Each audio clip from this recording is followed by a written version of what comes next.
difficulties with connectivity, or for those who simply are not able to join us today. Great. So, our topic is Beyond Rules, Building Student Self-Governance Through Virtue. This past days, this past week, we have been covering um, salient points, essential points related to primed, the design principles according to Dr. Marvin Berkowitz. And the session today focuses in a special way on the letter I in primed, intrinsic motivation. Our objective is that our students will not just do the right thing because they want to avoid a punishment, or they want to get a reward, or they just want to please their teacher, or they just want to be popular, but because it is the right thing to do. They internalize intrinsic motivation or internalization. That's the letter I. Okay? So here we go. We need to go beyond compliance. We don't just want students obeying just because we said so. Yan. Di ba yan yung parang sinauna? Ganun tayo magdisiplina in the past.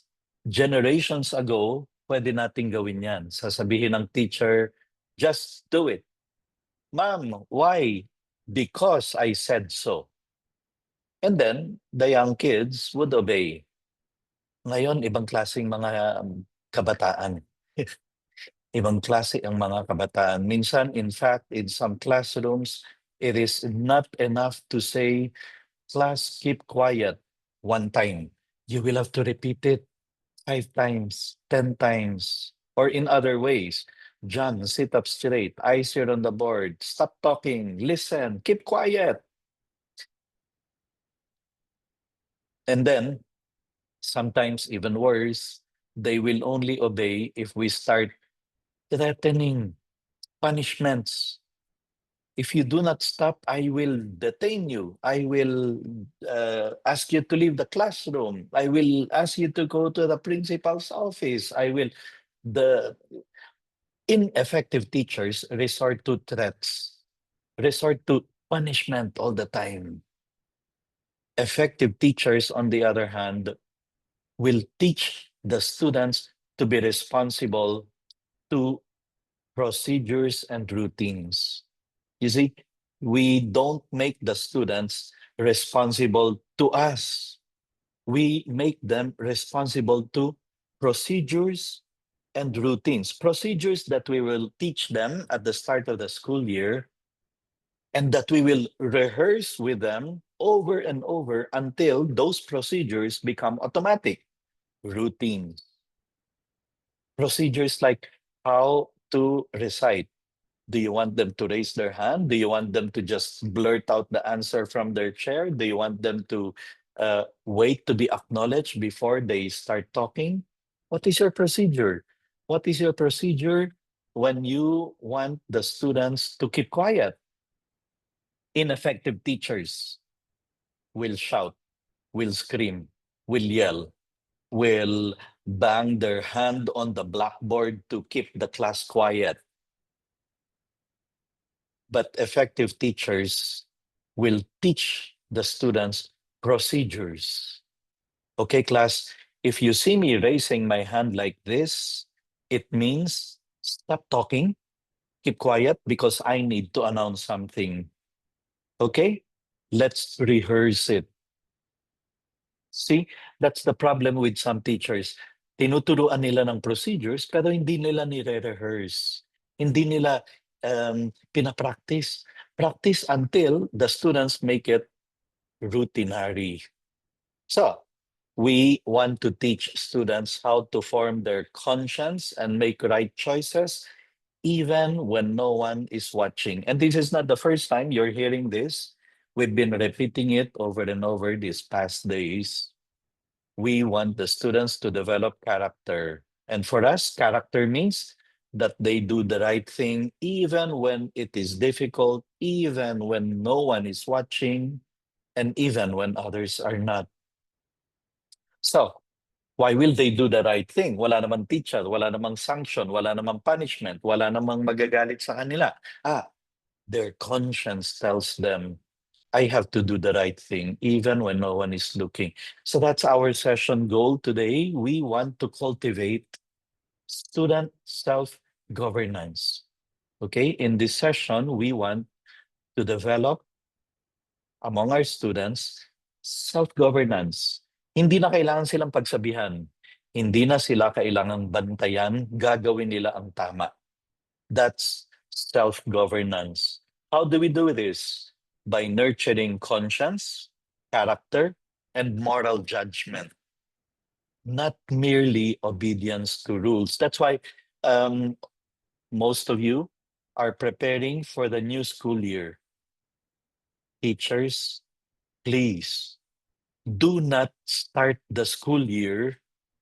Do not start your first days of the school year reviewing with the students the rules, how to get detained, suspended, expelled, the rules regarding dropping from the rolls, failing. Please don't spend the first days of the school year reviewing the rules, which is what many schools do.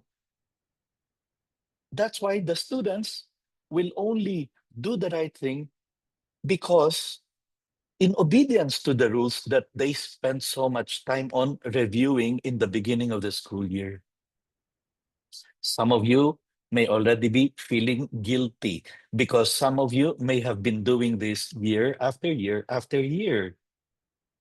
First days of the school year, ang ginagawa ninyo, you go over the student's handbook where you review the policies regarding absenteeism, what happens if you incur this many absences, you will be dropped from the rolls, you will serve detention, suspension, expulsion. Um, don't. You're supposed to be reviewing procedures and rehearsing them over and over in the first days of the school year, which are not rules. Procedures are simply what we do here, how we do things here, how we start the class, how we start the day, how we form lines when we're going to go for First Friday Mass in the assembly. Uh, those are the things we teach and rehearse in the first days of the school year, procedures, and rehearse them so much so that after 1 week, the rest of the school year is just a matter of following procedures, which I repeat are not rules. Procedures are simply how we do things here. Okay? Well, if you want more reference on that, in the same YouTube channel that I have been passing on to you, where you find the recording of the sessions, there are seminars, webinars, recordings of webinars I gave there on classroom management. And it's all about how to teach and rehearse procedures and routines so that our class will run like a well-oiled machine. And the students are made to be responsible to the procedures and routines, not to you, not to your rules. And besides, if you spend the first days of the school year reviewing rules, it's like challenging the students. I challenge you to break this. I dare you to break this. That's how rules are. May consequences, punishment. In fact, I ask schools when I visit, I go around the country, I go around the Philippines visiting schools, and I ask them, so what are your classroom rules? They will say, these are the rules. Ang dami, na hindi mo ma-memorize. If you cannot even memorize them, how do you expect the students to follow them?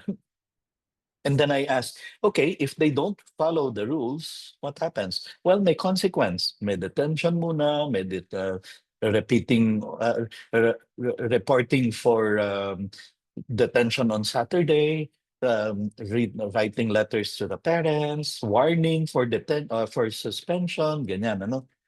And then I ask, what about if they follow the rules? What is the consequence? Wala. Eh di hindi magagalit ang teacher. No. Harry Wong, the expert in classroom management, says there should be consequences if they follow the rules, if they follow the procedures, rather. So that's how it goes. What we're going to talk about here is no, don't rely on rules, the threats of punishments, or not even rewards dangling before them. Rewards. If you follow these rules, then we will do this. We will have a movie. We will have free time. We will have extra nap time for the kids. No, no. What we are after is that the students will do the right thing responsibly, even if no one is watching, even when it is difficult, and even when others are not.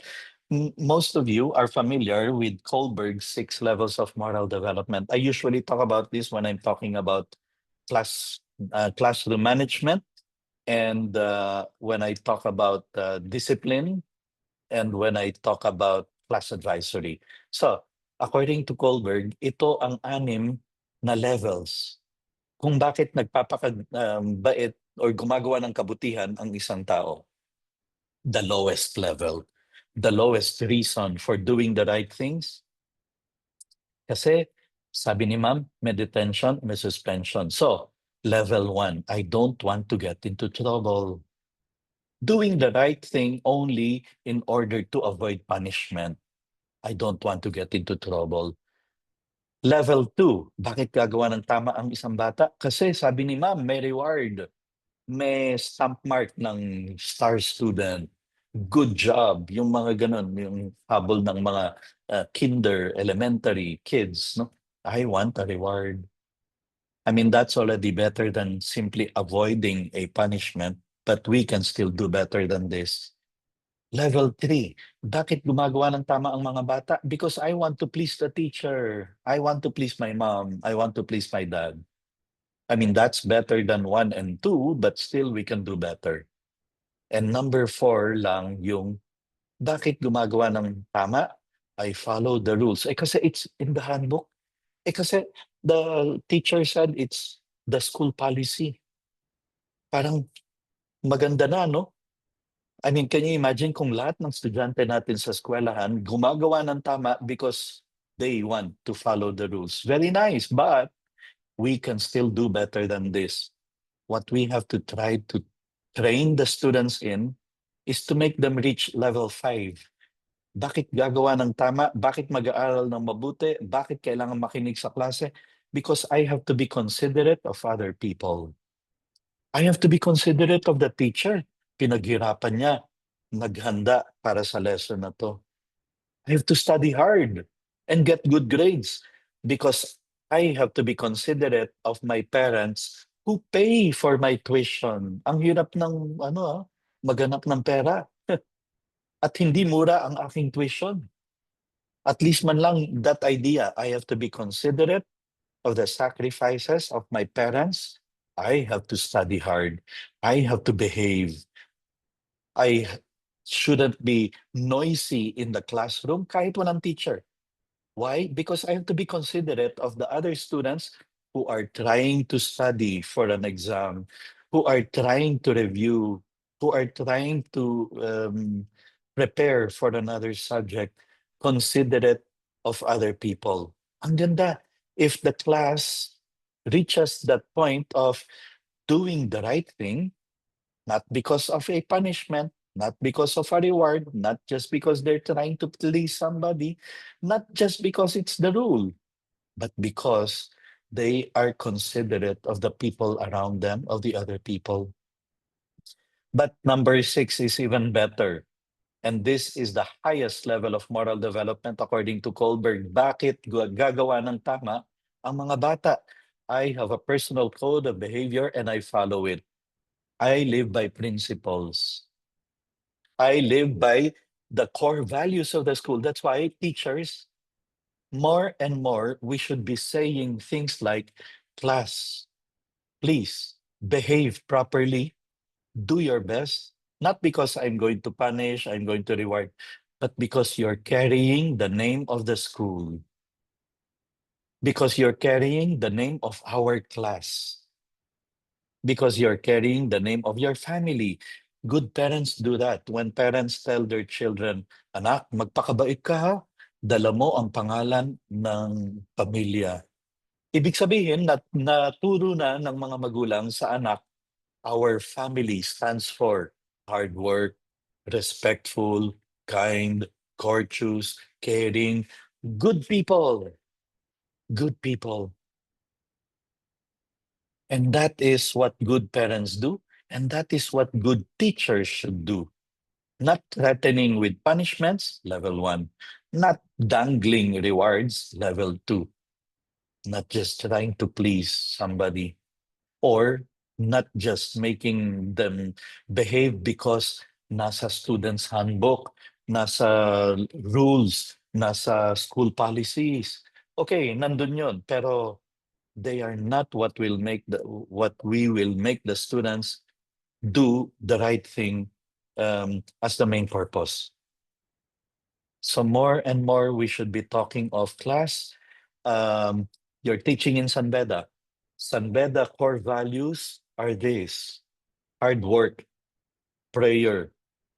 Please do your best in your studies because you carry the name of the school, because that's what our school stands for, because that's what my family brought me up to be, a good person. So then, I want you to try to review. Really, at this point, some of you may have been teaching for decades. Some of you may have been teaching only for a few months, a year, or two.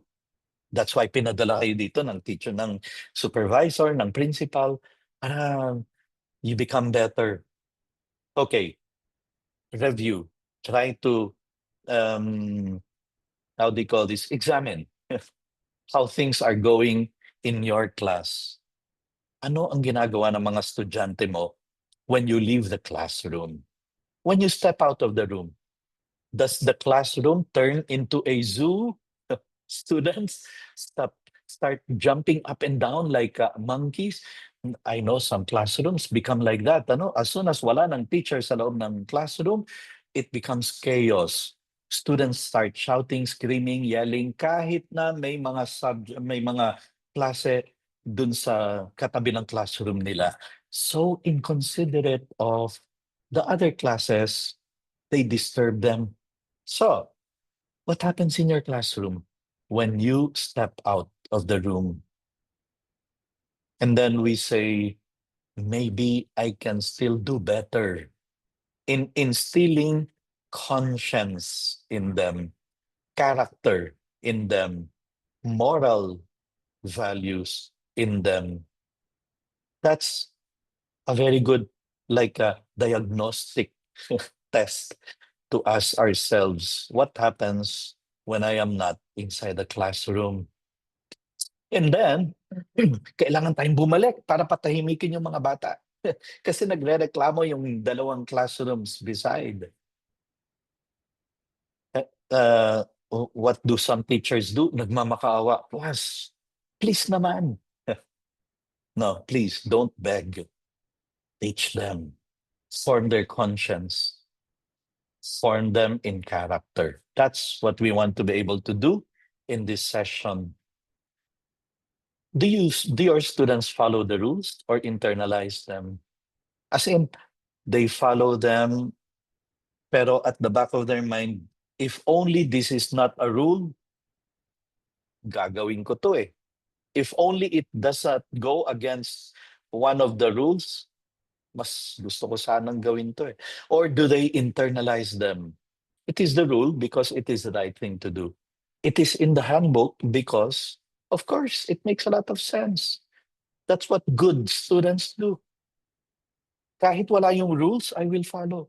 That's internalizing. So then, discipline is what you do when others are watching. But virtue is what you do when they are not watching, when no one is watching. And that's what we want to be able to develop in our students in this session. I mean, we learn how to do through this module today. Compliance is not enough. As I said, nag-iba na yung henerasyon ng mga kabataan ngayon. Ano? Hindi na pwede yung sasabihin mo na lang, just do it because I said so. Many times we need to rationalize. Many times we have to show them step by step why it is wrong, why it is right, why they should do this, why they should do that. Okay, then take the pains of explaining, rationalizing. Don't get tired, but never ever say, just do it, follow me, obey me, because I said so. Okay, here are 5 top dangers of raising compliant, sumusunod, obedient, pero walang konsyensya. Conscienceless students. Meaning to say, gagawin lang nila yung tama ng hindi naaayon sa kanilang konsyensya, but because it is the rule. Number 1, to avoid punishment precisely. That's why I said earlier, do not resort to threats.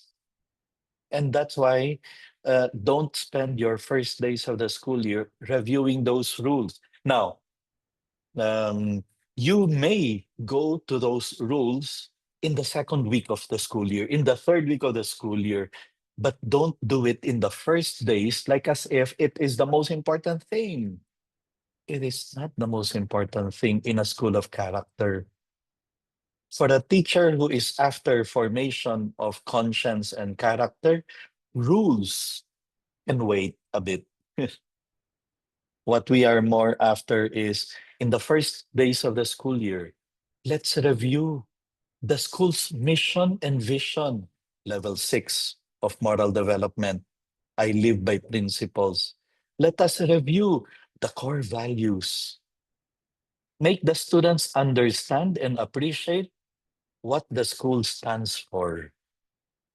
That is how we should spend the first days of the school year. Now, even better, build camaraderie, friendship, team spirit in the first days of the school year.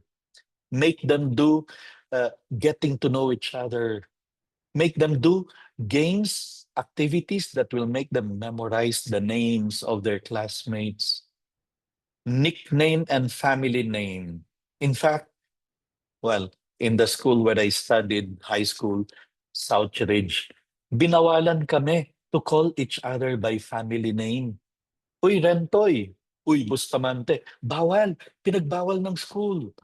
Because that's not a family, that's not a friendly atmosphere, that is not a school that values connectivity, friendship, camaraderie, support. Learn how to call each other by their nicknames. And teachers, I know it is tough, it is difficult, but do all you can. Put in all the effort to be able to memorize the names of your students, to be able to call them by their nicknames. It means a lot and it matters a lot. So, rules you can leave for the second, the third week if you need to. But the first week, the first days of the school year, make them become a class that is so united that they have to be able to conclude after the first days. Wow, I'm so happy to be in this class. It's so wonderful to be in this school. It's so fantastic to have these classmates of mine who have become friends even after just 3, 4 days because we spent a lot of time building team spirit, forging camaraderie and friendship, getting to know each other really well, that I now feel confident in confiding with a classmate because they have become real friends. So, not just reviewing rules to threaten them. If you don't want to get suspended, don't do this, don't do that. Yun yung rules, di ba? Not because they understand right and wrong, but they simply follow the rules in order to avoid punishment. That's a danger. Compliant, magiging compliant sila, but not because of conscience, not because of character. Here's another danger, that they will go for reward. They will go for external validation. They will follow the rules kasi they have become, sa Tagalog ang tawag natin, sip-sip. Nagpapalakas sa teacher because that's what keeps them going, being validated externally by the teacher, by their classmates, by their parents. And so they become approval junkies. Ito yung level 3. I want to please somebody. Here's the third danger of raising compliant but conscienceless students. They get swayed by the barkada, by the peers, by the trends, even against their values. You see, hindi sila susunod, hindi sila gagawa ng tama because they internalize it, because they know it is the right thing to do, but simply because they're trying to belong, they're trying to be accepted, trying to please others. Nandun pa rin sa level 3. Number 4, they're unprepared for moral dilemmas, especially online dilemmas. Making right decisions, moral decisions, hindi. They cannot if they are only governed by rules. Why? Because if they're only going for avoiding punishment, I don't want to get into trouble. Then, pag walang nakatingin, gagawin nila. Kasi it will not get them into trouble.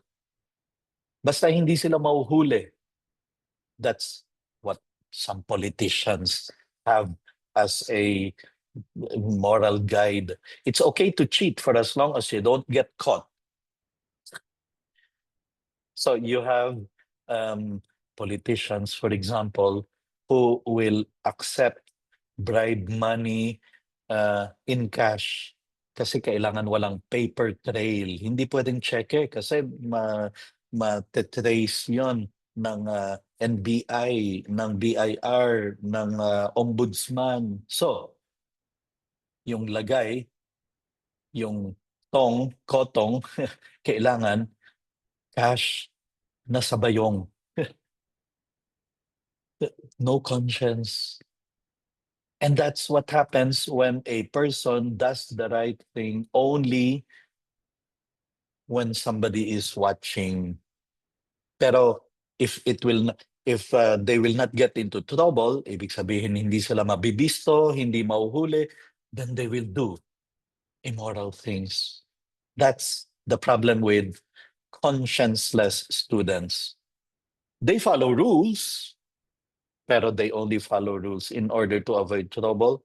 They become unprepared for moral dilemmas, which is really what our life is all about. We encounter dilemmas. Should I do this? Should I do that? Should I post this? Should I not post that?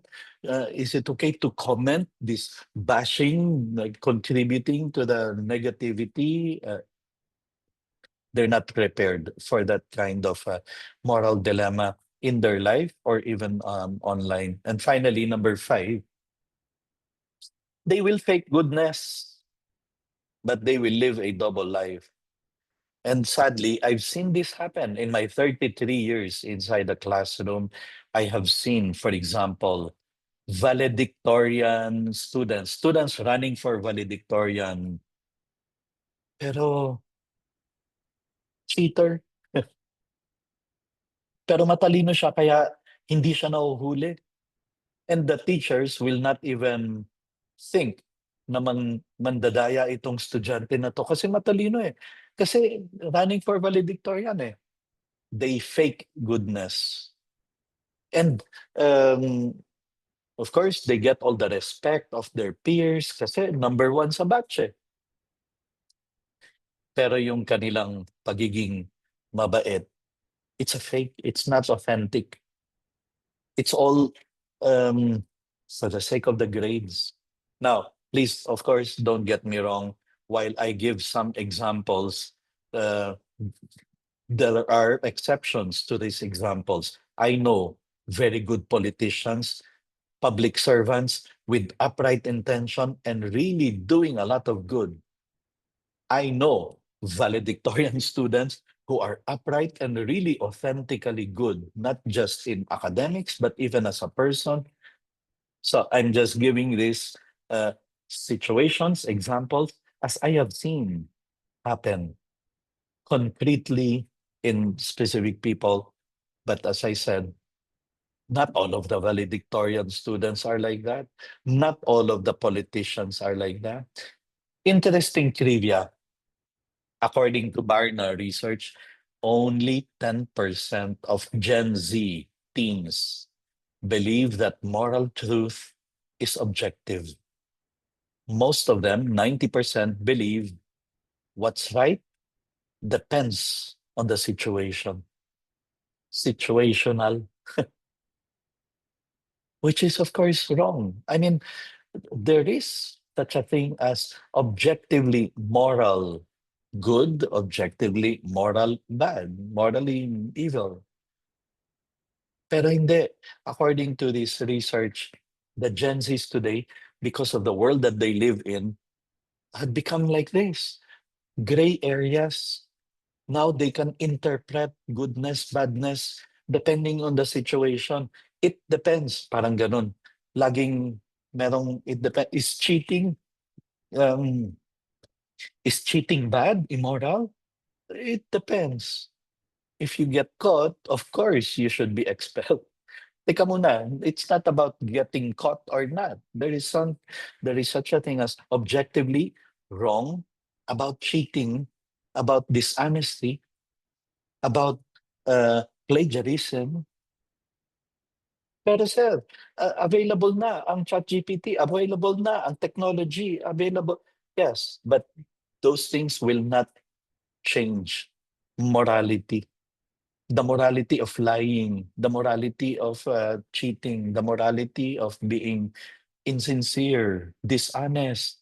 So, another interesting trivia, 60% of teenagers admit to hiding content on their phones from parents or teachers.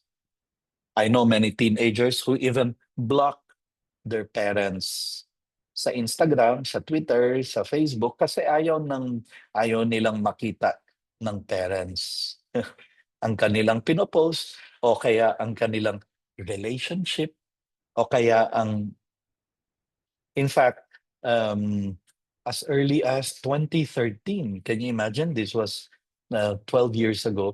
I was with some students, high school students. I brought them to Rome, part of our Latin class. And then we were going around Colosseum, St. Peter's, and then sabi ko sa estudyante, ay, can you I forgot my camera. Take my picture tapos pakitag mo ako sa Facebook. Tapos sabi ng estudyante, ay sir, we're not in Facebook. Ah, talaga? Why? Because our parents are there. So we're in Instagram, in IG. During that time, we're in Snapchat but not in Facebook dahil nandun na rin yung kanilang lola, lolo, nanay, tatay. Because 60% of them admit to hiding content on their phones from parents or teachers and even text messages and okay, so then self-governance. Self-government is the ability to control oneself by the use of reason and will, guided by an informed conscience. This is what we want to develop among our students. Gagawa ng tama because their conscience tells them this is good, this is bad, this is right, this is wrong. What is it not?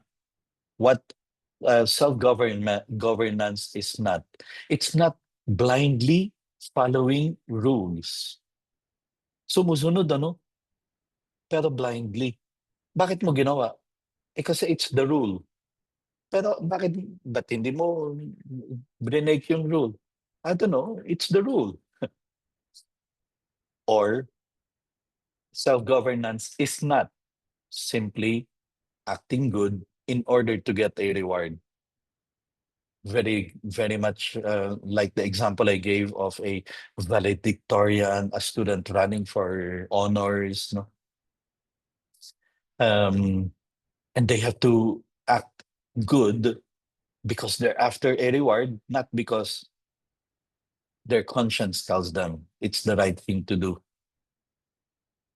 Well, similar to blind obedience, being passive and obedient. Basta, masunurin yung batang yan.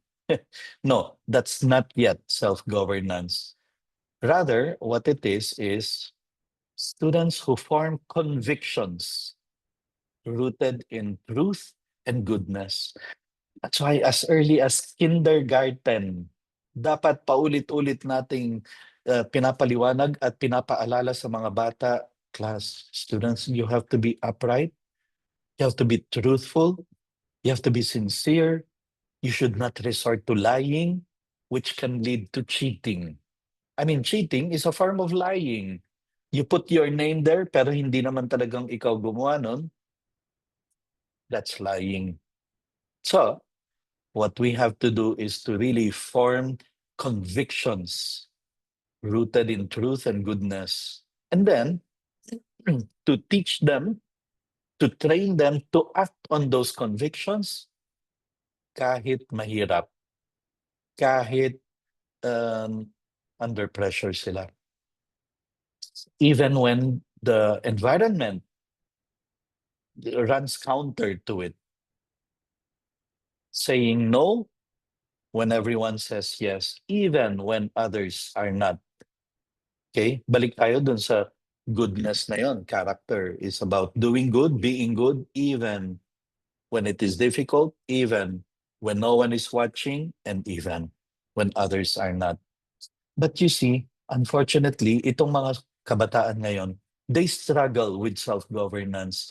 There are top 6 influences that weaken their conscience. Natin dapat to para alam natin kung paano natin lalabanan. Unang-una, yung social media algorithm. The way social media works is it rewards with likes, with comments, with shares, with the virality. They can go viral with outrageous trends and impulsive behavior. Ito yung mga nagtatrend. And it becomes attractive. If you want more followers, if you want more likes, if you want more comments, if you want your post na mapansin. And very sad that you have influencers who resort to this. They bash, and then because they know they will be bashed also, and they will be talked about. The kind of algorithm that social media has is such that this is like the key to being talked about, to being popular. Here's the other problem in this time and age when where the young people are growing up in. There is so much relativism. Morals are like in a crisis because now, like, don't ram down, ma'am, sir, don't ram down your morals on me. Your truth is your truth, mine is mine. So if I say, using ChatGPT to help me in my assignment so that I am able to submit a good work, the truth, as far as I'm concerned, is it's available technology and it's okay. There's nothing wrong with that. To the point that even plagiarism becomes not just immoral, not just bad, but even good. What I mentioned in the other session is they call it the art of studentry of today, relativism, the lack of objectivity. the lack of objective truths. There is that peer pressure and cancel culture, which we talked about also the other day, the fear of being unpopular or being judged, that poses as a danger to the conscience being weakened today. Now, here's a very important point. According to research, the young people today detest silence. They equate it with boredom. It's only in silence when you can do reflection. It's only in silence where you can do deep thinking. And it's only in silence when you are able to form your conscience and think about your actions, whether good or bad, whether positive or negative. But if they don't have silence, if they don't do examination, reflection, then they will not develop this. And they are subjected to a lot of noise. Noise of social media, noise of Spotify, noise of Netflix, noise of technology, noise of video games, noise of teleseries, noise of hundreds, millions of videos available for them in YouTube, in Reels, in TikTok. And all these prevent them from doing reflection, which is very necessary for them to develop conscience.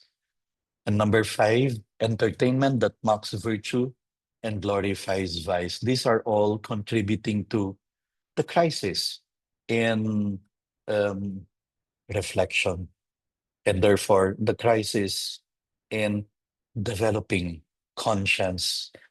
Okay, number six is parental and institutional over control.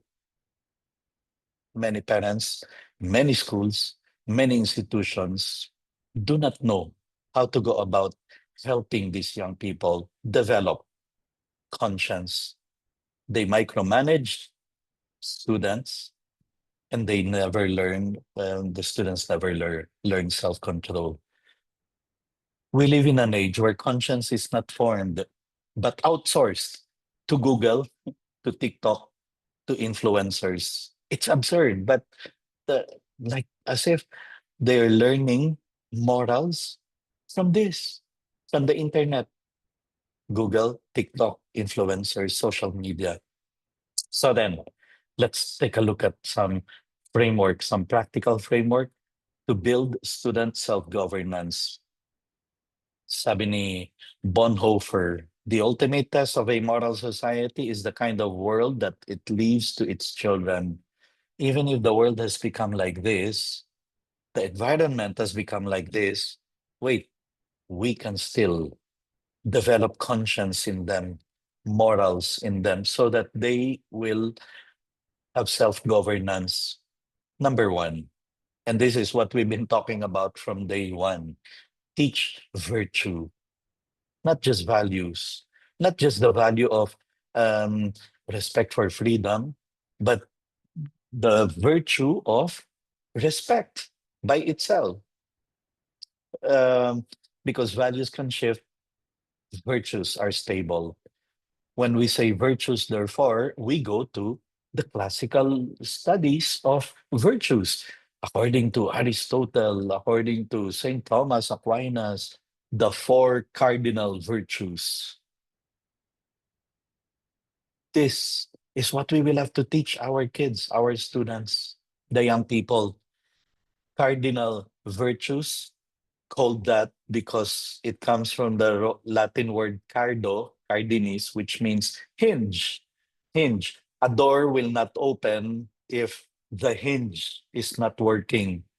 So it's the hinge that makes the door open, because these four virtues open the door to all the other virtues: prudence, temperance, fortitude, justice. We have to go back to this and teach students, class, prudence, doing the right thing at the right time, in the right way, acting prudently. Temperance, self-control. Discipline, self-governance, self-discipline. Not because You have more than 1 billion videos in YouTube. You will watch all that you want. Teka muna. Think about time that you need for reviewing, studying, preparing for an exam. Fortitude, strength of character, knowing how when to say yes and when to say no. Not because it is attractive, you will go for it. Teka muna. Fortitude. Temperance and fortitude going hand in hand. And justice, treating others according to how they are to be treated as you would also want to be treated, which is the golden rule that Buddha, Jesus taught. Do unto others what you would want others do unto you, and do not do unto others what you would not want others do unto you. They continue to be the hinge.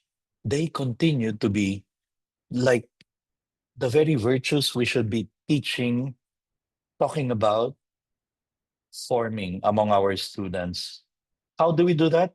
Use stories, use films, talk about heroes, national heroes. Um, 2 days ago, we tackled this in how to bring about teaching of virtues through whatever subject we are teaching. What one generation tolerates, the next will embrace, John Wesley says. So we have to put a stop now to the um, morality becoming subjective, absence of objective truth. No, we have to put an end to this and teach the young people the right things. How else? Develop habit of moral reasoning. Use moral dilemmas. You make use of discussions of moral dilemmas regularly. For example, ask the students, class, what do you think is the right thing to do? Why? And what would happen if everybody did that? Make the students see that, yeah, hindi values, morals, conscience is not about kung anong gusto mo, kung anong naiisip mo. We have to train and form their conscience to choose always to do the right thing. Incorporate pause and ponder. We talked about this as one of the strategies in the previous sessions. Make them pause and ponder before they actually act, before they click on that, before they type that they post that in their social media, before they make decisions. They have to learn how to pause and ponder the morality of their choices. That's why it's a good idea, for example, to get the students to debate real life cases, to debate on cheating on homework, ghosting a friend, sharing, posting hurtful memes, etc. Number 3, create environments of freedom. Yes, we love freedom, we respect freedom, but it cannot be divorced from responsibility. The greater freedom you have, the greater responsibility too comes with it. For example, give student leaders real roles and decisions, and then make them accountable for those roles and decisions that they make. Number 2, replace checklists and micromanagement with trust and expectations. You make them discover, love their freedom, practiced with the responsibility, because you remove responsibility and you're going to have bad decisions, which is what's happening in some Western countries, highlighting freedom but removing responsibility. So you now have a society that practically glorifies, for example, abortion, divorce. Um, if you don't love anymore, you have the right to be happy. Leave that pledge, that commitment, that that pact that you entered with because you have the right to be happy. Ay, tika muna. That freedom cannot be absolute. There's no such thing as absolute freedom. Use natural consequences, not fear-based punishments. Don't prepare the path for the child. Prepare the child for the path, especially with the kind of world that they will find themselves in the coming years. Strengthen the voice of conscience. That is how we will be able to develop self-governance in them. Build in time for silence, journaling, personal reflection. Sabi ko kanina, researchers say that the silence is in crisis because the young people have started equating silence with boredom, silence with an enemy. In some houses, parang ganun, ano? The parents are so obsessed, so concerned about how to keep the kids entertained. Ay, ang liit na masyado ng TV natin.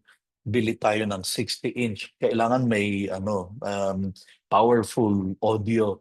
Uh, like as if, like as if, that's the most important thing to make sure that the kids do not get bored, that they are entertained. No, that's not what parents and teachers should be after. We should be after making sure that this young person will grow up capable of facing whatever difficulties, challenges life will bring with it, because that is expected. So we make them do silence thinking, reflecting, journal writing, teach students how to examine their conscience. And this is not about examination of conscience in the church, examination of conscience of did I offend God? Did I commit sin?